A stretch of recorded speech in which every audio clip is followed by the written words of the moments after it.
अभी सब विद्यार्थियों का रिजल्ट निकल रहा है। रिजल्ट निकलने से पहले जो बच्चे लोग आते थे क्या कहते थे, अधिकतर लड़के लड़कियों के चेहरे पर हवाइयाँ उड़ती थी, रात भर नींद नहीं आ रही, परेशान हैं, भूख नहीं लग रही, डरे हुए हैं, चुपचाप बैठे हैं, उदास हैं, कोई तो रो भी रहा है, मेरे पास आते रिजल्ट अच्छा होगा ना, क्या करें। अरे साल भर ठीक से पढ़े होंगे तो परिणाम की आप चिंता क्यों कर रहे हैं, परिणाम अच्छा ही होगा। अब 3 बजे तक एक लड़की बताई कि हम लड़का से बात कर रहे थे, पढ़ाई नहीं कर रही है, अब परिणाम आने से पहले हाथ पाँव फूल रहे हैं, परेशान है, धड़कन बढ़ रहा है, हमसे बात हो रही, बोलते बोलते चक्कर खा गिर रही है, उसको नमक चीनी पानी पिलाना पड़ा, ये स्थिति होती है।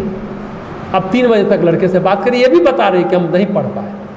टीन एज का अभिशाप है प्रेम, ये किशोरावस्था का अभिशाप है प्रेम। अरे भैया प्रेम करने के लिए सारी उम्र पड़ी है, बुढ़ापे में बैठकर चैन से प्रेम करिए, रिटायर हो जाइए चैन से प्रेम करिए, क्या दिक्कत है, बूढ़ा बूढ़ी बैठकर प्रेम करते रहिए, कोई आफत उस समय थोड़ी है। आप पूछेंगे कि टीन एज का किशोरावस्था का अभिशाप कैसे है प्रेम, अभिशाप ऐसे है, आजकल का जो प्रेम है ना वो मन में पैदा करता है विक्षोभ, अतृप्त मनोदशा होती है, अपेक्षाएं बहुत हो जाती हैं आज के लड़के लड़कियों की, युवाओं की, और एक दूसरे की अपेक्षाओं के तले आदमी दब जाता है, और अपेक्षाएं और भावनात्मक विक्षोभ, शिकवा और शिकायत के बीच ये किशोर वय युवा लोग फंसकर उलझकर लथपथ होकर रह जाते हैं। मन में जब एक आवेग निरंतर बना रहता है, भावनात्मक विक्षोभ के कारण जीवन की पूरी ऊर्जा बिखर जाती है, हो जाता है एनर्जी लेस, ऊर्जा विहीन आज के किशोर, आज के युवा हो जाते हैं, कुछ करने लायक बचते ही नहीं है, रह ही नहीं जाते। जब प्रेम प्यार का चक्रम शुरू होता है ना तो आदमी भावनात्मक रूप से अतृप्त रहता है, इतनी निराशा हो जाती है, यहाँ तक कि आत्महत्या पर उतारू हो जाते हैं। वो आत्महत्या के लिए वो निराशा, हताशा, वो विक्षोभ प्रेरित करती है और आदमी आत्महत्या कर भी लेता है। अच्छे घर परिवार के लड़के लड़की ये सब करते पाए जा रहे हैं। ये नहीं कि कोई गरीब घर के हैं, गरीब घर अमीर घर की बात नहीं है, यहाँ अच्छे या बुरे घर की बात नहीं है, वो भावनात्मक विक्षोभ, वो अतृप्तता मुश्किल कर देती है।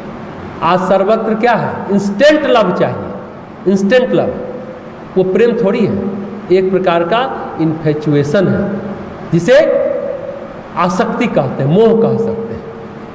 जब आसक्ति होती है, मारा मारा फिरता रहता है, नाम लेकर के चिल्लाता रहता है, रोता रहता है, अरे जीवन में बहुत कुछ करने के लिए है, ये सब समझ में, लेकिन उस समय नहीं आता, जब समय बीत जाता है तो समझ में आता है, बीमार हो जाता है, रात में नींद नहीं आती है, घबराहट, बेचैनी, इसलिए प्रेम अभिशाप और रिजल्ट खराब होता है। साल भर पढ़ेंगे तो रिजल्ट क्यों खराब होगा। अब एक और कथा सुनाते हैं। गुजरात में बड़ा प्रभावशाली राजा थे सिद्धराज जयसिंह, उनकी माता थी मीनल देवी रानी, बहुत दिव्य व्यक्तित्व था, बहुत सुंदर महिला थी मीनल रानी, प्रतापी भी थी, प्रभावशाली महिला थी। वैसे भी सिद्धराज जयसिंह की मां होना अपने आप में बहुत बड़ी बात थी। उनका महामंत्री था, वो महारानी की छवि पर मोहित था, वही इन्फेचुएशन, आसक्ति थी, और उनकी सुंदरता पर पागल था। जब महामंत्री, जो आज का प्रधानमंत्री होता है, बहुत बुद्धिमान था, वो जीवन में और अच्छा काम राज्य के लिए कर सकता था, लेकिन जीवन भर, सच्ची घटना है, माँ बेटे की गुलामी करता रहा। प्रतिदिन मीनल देवी को सवेरे शाम देख ले, इसके लिए चाकरी करता रहता था, बस सुबह शाम देख पाएंगे इसलिए करता था। मंत्री पद वाला काम नहीं, वो तो करता था, गुलामी करता रहता था। सारी जिंदगी क्या हुआ, सारी प्रतिभा, सारी क्षमता मीनल देवी के चरणों में न्यौछावर करता रहा, एक झलक महारानी को देखने के लिए, एक झलक पाने के लिए। ये सच्ची घटना है। हालांकि मीनल देवी से कोई शारीरिक संबंध नहीं था, शारीरिक संबंध तो दूर की बात है, मीनल देवी को छू भी नहीं सकता था, लेकिन महामंत्री का जीवन ऐसे ही निरर्थक निकल गया। बाद में सभी लोगों ने समीक्षा की कि क्या था असली बात। एक और सच्ची घटना है। प्रेम क्या होता है, प्रेम कैसे अभिशाप बनता है, कैसे आदमी मृत्यु का वर्ण कर लेता है चुपचाप बिना किसी शोर शराबे के। औरंगजेब की बेटी थी जहांआरा। जहांआरा भी किसी को प्रेम करती थी, वो युवक भी जहांआरा को प्रेम करता था। लेकिन मुगल शहजादियों की शादी नहीं हो पाती थी। क्यों नहीं हो पाती थी? क्योंकि उसके बराबर का कोई व्यक्ति चाहिए ना। अकबर से लेकर औरंगजेब तक मुगल सल्तनत सबसे बड़ा सल्तनत था, उसके बराबर कोई नहीं था। तो बेटियों की शादी कहाँ बराबर करें, अपने से ऊंचे में करते हैं बेटी की शादी, यही तो परंपरा है। बराबर में शादी करे तो इसलिए नहीं हो पाती थी। मुगलों के बराबर कोई बादशाह दुनिया में कोई था ही नहीं, तो किससे बेटी को ब्याह है, बड़ा कोई मिल नहीं पाता था। अब एक दिन जहांआरा जिस शख्स को प्यार करती थी छुपकर मिलने आया जनान खाने में। औरंगजेब को पता चल गया। जनान खाने में मुगलों का जो हरम होता है ना, उसके चौकीदार कौन होते थे? क्योंकि हरम है, जनान खाना है, तो चौकीदार तो है, लेकिन वो हिजरे होते थे, जिसे ख्वाजा सरा कहते थे। तो जहांआरा ने उस शख्स को क्या किया, औरंगजेब खुद ढूंढने लगा, खुद भी सेना को लेके आ गया, खुद भी ढूंढने लगा। तो क्या हुआ, जहांआरा ने उसको एक बड़ा बड़ा भगोना होता है जो उत्सव के समय, उर्स के समय काम आता था, जिसको आजकल की भाषा में डेक कहते हैं, जिससे पानी भरा था। जहांआरा ने उस युवक को उसमें कहा छुप जाओ, पानी में वो छुप गया। औरंगजेब ने क्या किया, उस भगोने को, उस डेक को भट्टी पर चढ़ा दिया। वो आदमी जहांआरा के प्रेम में बिना उफ किए, बिना सिसकी लिए, बिना चीखे चिल्लाए उबल कर मर गया। ये सच्ची घटना है। हाँ, जहांआरा को बदनाम होने नहीं दिया। यह है सच्चा प्रेम। इसलिए प्रेम अभिशाप है। यह है विचित्र प्रेम का विचित्र अंत। अब उसको परवाना कहिए, दीवाना कहिए, मीनल देवी का प्रेमी कहिए, जहांआरा का प्रेमी कहिए। संस्कृत में लिखा है ना, भौरा कमल के फूल से प्रेम करता है। संस्कृत में एक सुभाषित है, जो दिन भर कमल के पंखुड़ी पर बैठा रहता है। जो भौरा लकड़ी को छेद कर, काठ को छेद कर निकल सकता है, जब रात में कमल की पंखुड़ी बंद होती है ना, तो भौरा भी उस पंखुड़ी के अंदर बंद हो जाता है। सोचता है सुबह सवेरा होगा, सूरज निकलेगा, सूरज उगेगा, फिर कमल खिलेगा और फिर मैं पराग पीऊंगा और कमल के सौंदर्य का पान करूंगा। इतने में क्या होता है, तालाब में रात में हाथी आता है, सारे कमल को उजाड़ कर खा जाता है और भौरा भी कालकलवित हो जाता है, हाथी भौरे को भी खा जाता है। जो भौरा काठ में छेद कर सकता है, कमल की नाजुक पंखुड़ी को छेद नहीं पाता। ये क्या है? यह है वासना, यह है मोहासक्त स्थिति। आदमी को कितना कमजोर कर जाता है।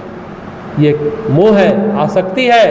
यही है इंस्टेंट लव, इन्फेचुएशन, यानी मोह जनित प्रेम। टीन एज का, किशोरावस्था का यह प्रेम अभिशाप है।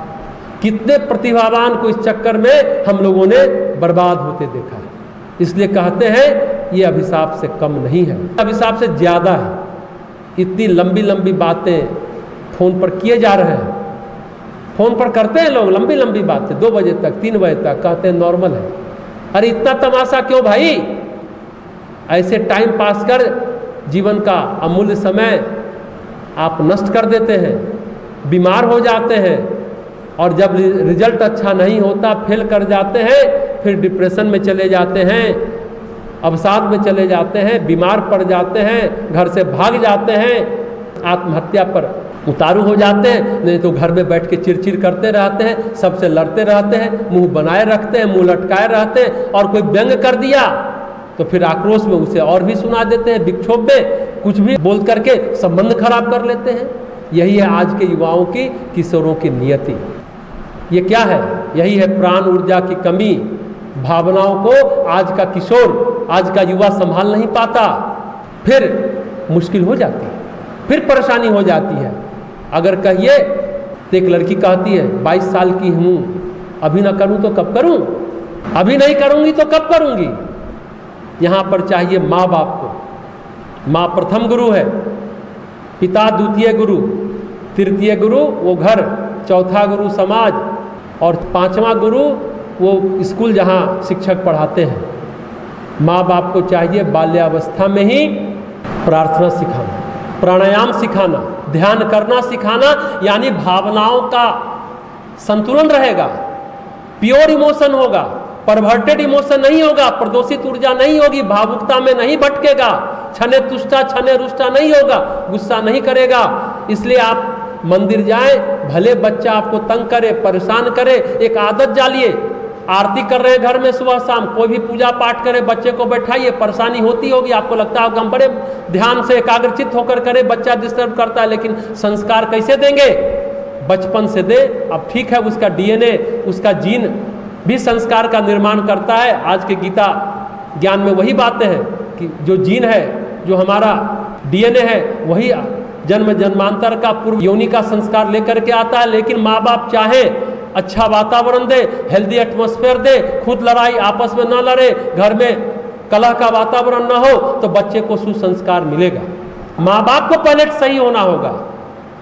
इसलिए परम पूज्य गुरुदेव कहते हैं ना, जो बच्चों को सिखाते हैं उस पर बड़े अमल करे तो संसार स्वर्ग हो जाए, बच्चों का व्यक्तित्व अच्छा हो जाए, उसकी भावना मजबूत हो जाएगी, अच्छे रिश्ते रहेंगे तो क्यों भटकेंगे बच्चे?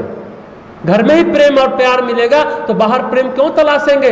बाहर नहीं चाहिए रोने के लिए कोई कंधा, घर में ही सब परिपूर्ण रहेगा, तृप्त रहेगा। बचपन से ही भले ही दिक्कत हो, बच्चे को लाइए। हम भी बोलते हैं पीछे बैठिए कि आगे डिस्टर्ब ना हो, जहाँ भी कोई सभा में जाइए, कथा कीर्तन में जाइए, ताकि उसकी भावनाओं पर नियंत्रण हो सके। भावनात्मक, जिसको EQ बोलते हैं, इमोशनल कोशेंट मजबूत हो।